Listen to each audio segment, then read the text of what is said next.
กับ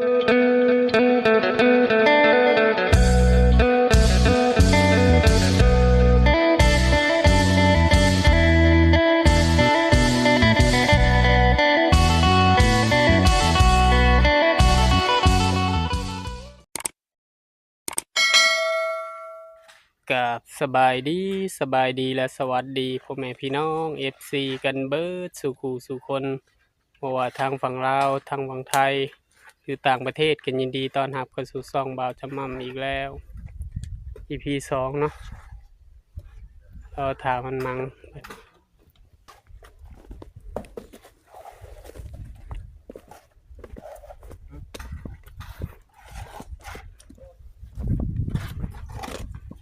สบายดีเด้อให้เปลี่ยนสบายดีบ่าวทองหวาน EP 2เนาะพอดีรอบนี้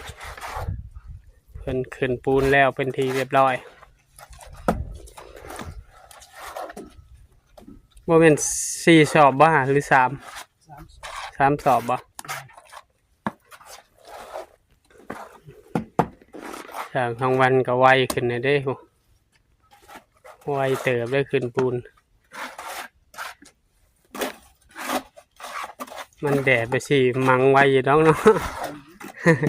อย่าเอานำกับบ่ทันมาเลยน้องไอเปลี่ยนมันดูดคักแท้คราวเดียวก็แห้ง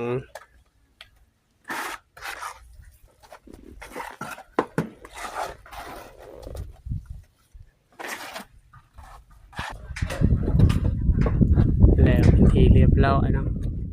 เนาะบ่ทองวันกินแจ่วจิหล่อบ่บ่ทองวันแจ่วจิหล่อจืดนะ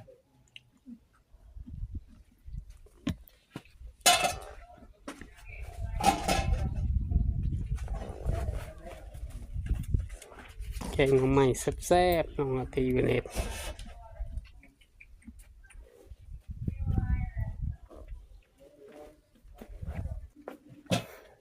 หลีกเอาเด้อจะที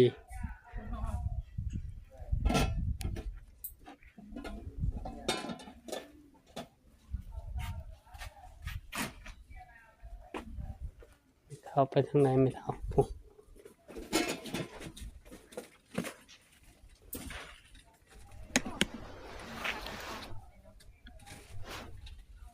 นี่เนาะเพิ่นปูนแล้วเป็นทีเรียบร้อยไม่เท่าเข้าไปหาไม่เท่าก่อน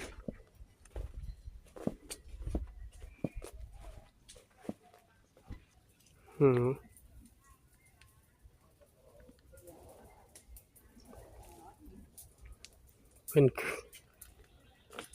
เราทางมังแล้วก็ปาดแล้วก็ปั่นก็แล้วเนาะ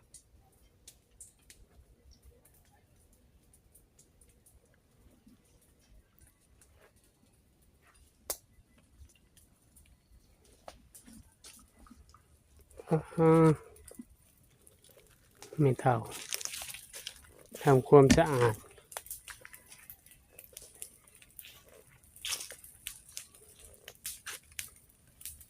ใหม่คักปัญญังเนาะไม่เท่าปันนี้เนาะ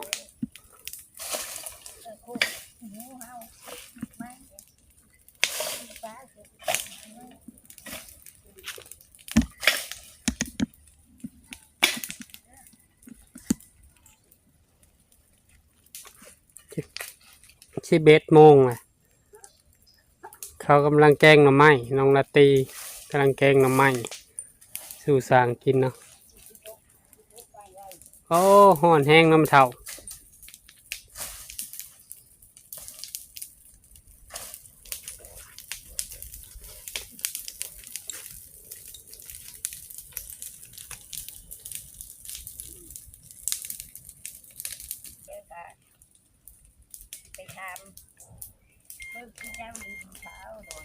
โอ้บ่าวทองวันก็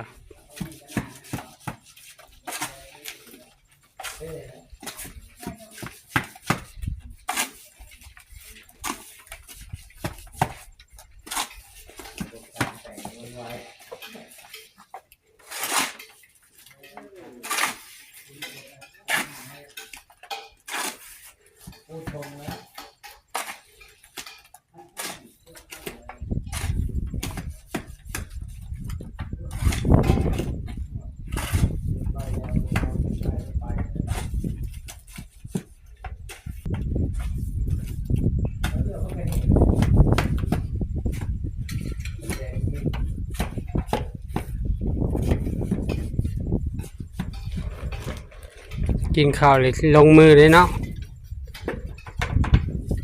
น้องละตีแกงหน่อไม้กินข้าวก่อนช่างกลางวันมากินข้าวแล้วก็ลุย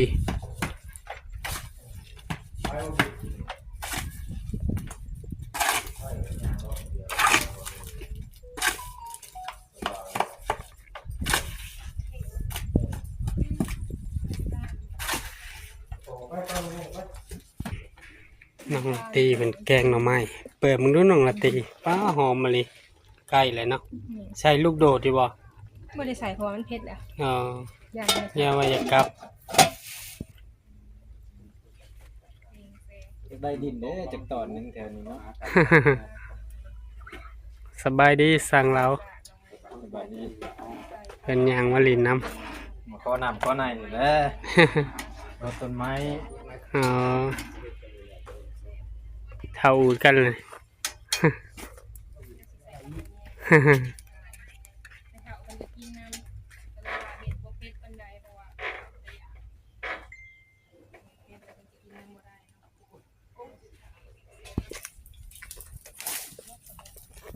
อืมขาดแล้วมาแต่พุ่นบ่ขาดเดี๋ยวนี้จูดไปมือละน้อยมือละน้อยกับแป้นเราแล้วนำมาแถว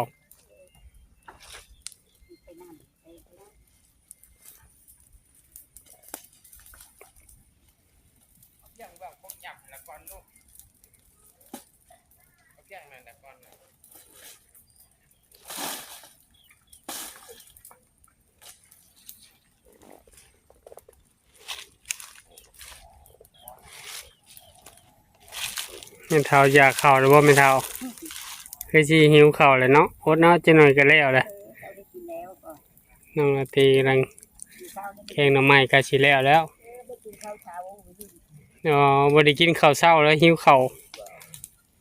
วไว้หน่อยหนึงนะไม่เท่า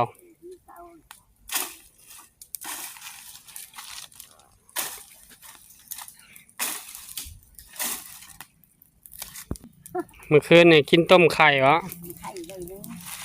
ตุ่นได้กินยังจะตุ่นอ๋อ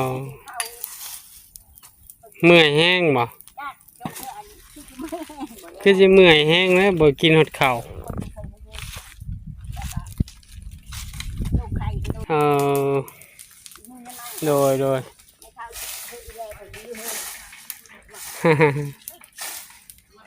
เห็นหน้าอันเช้าเห็นหน้าเป็นแกงหน่อไม้น้องละตีแกงหน่อไม้หอมขนาดเลย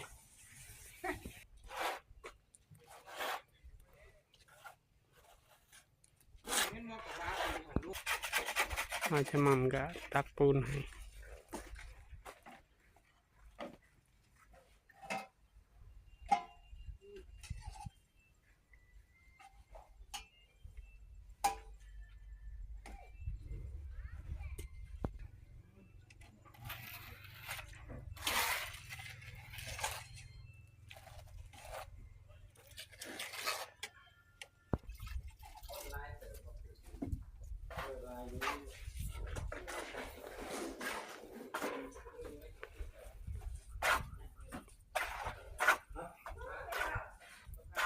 มันก็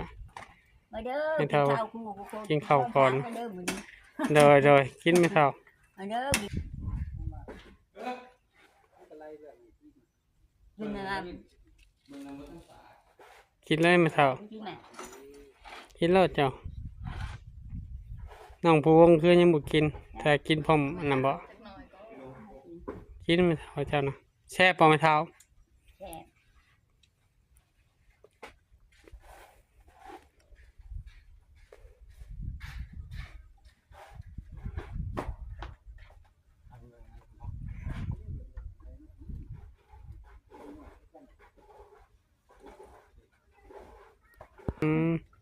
อะไรมาอยากกินแกงให้ปู โดย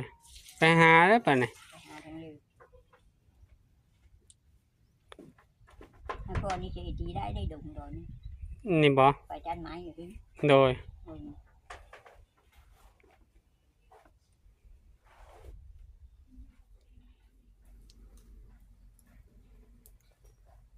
ม ม่เฒ่าเพิ่นกินข้าวแล้วเพิ่นก็ทำความสะอาดเนาะ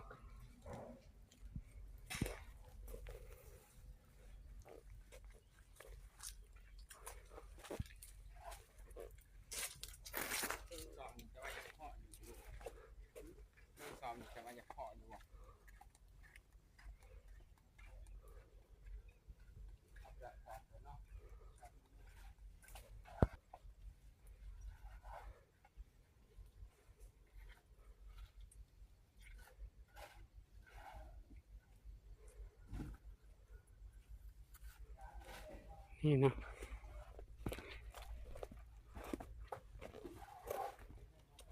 เดี๋ยวจะผสมปูนซอยมาทองวันก่อนเนาะบ่มีขากตั้งกล้อง ก็เลยถ่ายในเทือละน้อย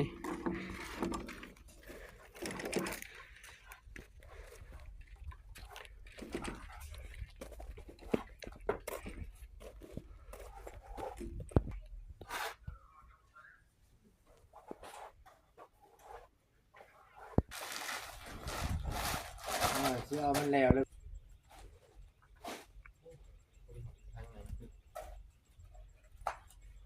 บาจะมั่มกับจับเหลี่ยมเนาะ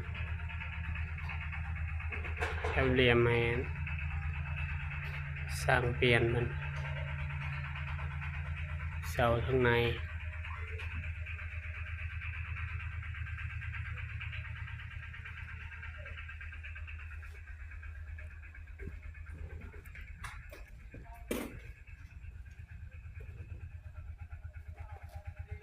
จูดใหม่ใกล้เบิดระบบเมนเท้าเมดเลยแปดเลยเนาะเมื่อยกันนอนพักผ่อนเด้อตัดพื้นบ่ โอ้ยไปช่วยเลย ชวนน้องภูงเข้าป่าหาเห็ดเข้าพากัน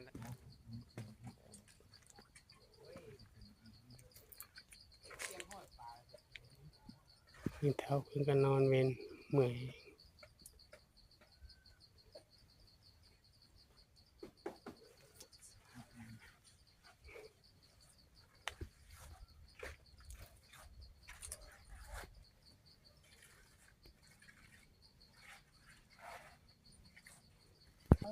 คือบนนอนอยู่พูด ให้มันฮ้อน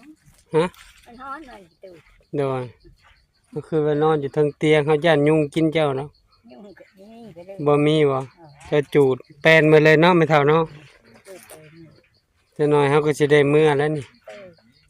ซอยหน่อยหนึ่งจะหน่อยก็จะได้กลับก่อนเนาะเพราะว่าได้เตรียมโตวไปหับโตโน่แน่ ไม่ดูบ่ทำก็ได้ คำบ่แล้วเจ้าเนาะไม่เท่า ทำก็ได้เงิน อิ่มบ่กินข้าว ก็อิ่ม สร้างเป็นกันลุยเราจะมั่มผสมปูนอย่างเดียว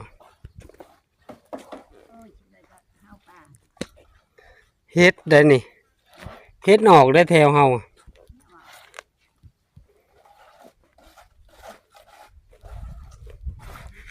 ออกก็ออกในหน้าเฮือนแล้วได้เปลี่ยนเฮ็ดปวกน้อยนะแต่ละปีกินนี่ได้หลายเติบไปหาโลดเฮ็ดปวกเดือนนั่นนี่เนาะเฮ็ดปวกจิก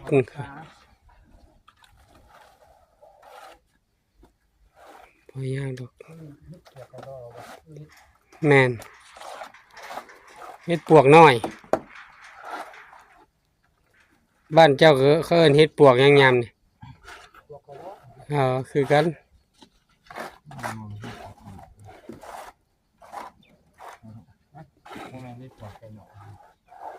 เฮ็ดปวกไก่น้อยกับต้นน้อยๆนี่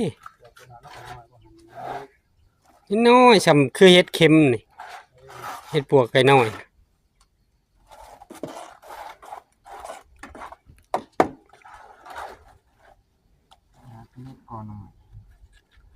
มันแซ่บคือกันได้แกงค่ะเฮ็ดปวกไก่น้อยค่ะ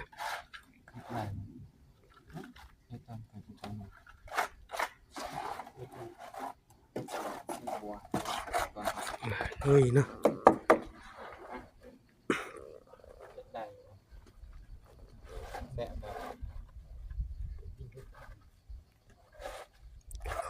ขอบบุญขอบคุณพ่อแม่ FC มาทุกท่านเนาะที่เบิ่งคลิปบ่จะมั่มที่ต้นจนจบโดยบ่ข้ามโฆษณา เพื่อเป็นกำลังใจบ่าวจะมั่มเฮ็ดคลิปใหม่ๆออกมาให้พ่อแม่พี่น้องนะครับได้ชมเนาะขอให้พ่อแม่ FC หมดทุกท่านจงมีสุขภาพร่างกายแข็งแรงเด้อปราศจากโรคภัยไข้เจ็บคิดสิ่งใดก็ให้ได้สิ่งนั้นสมความมุ่งมั่นปรารถนารวยๆเฮงๆเมื่อทุกคนเนาะฝากส่องบ่าวจะมั่มเด้อฝากกดติดตามบ่าวจะมั่มกดไลค์กดแชร์เนาะอย่าลืมกดกระดิ่งเพื่อบ่พลาดคลิปใหม่ๆของบ่าวจะมั่มเจอกันคลิปหน้าเด้อพ่อแม่พี่น้องขอกล่าวคำว่าสบายดี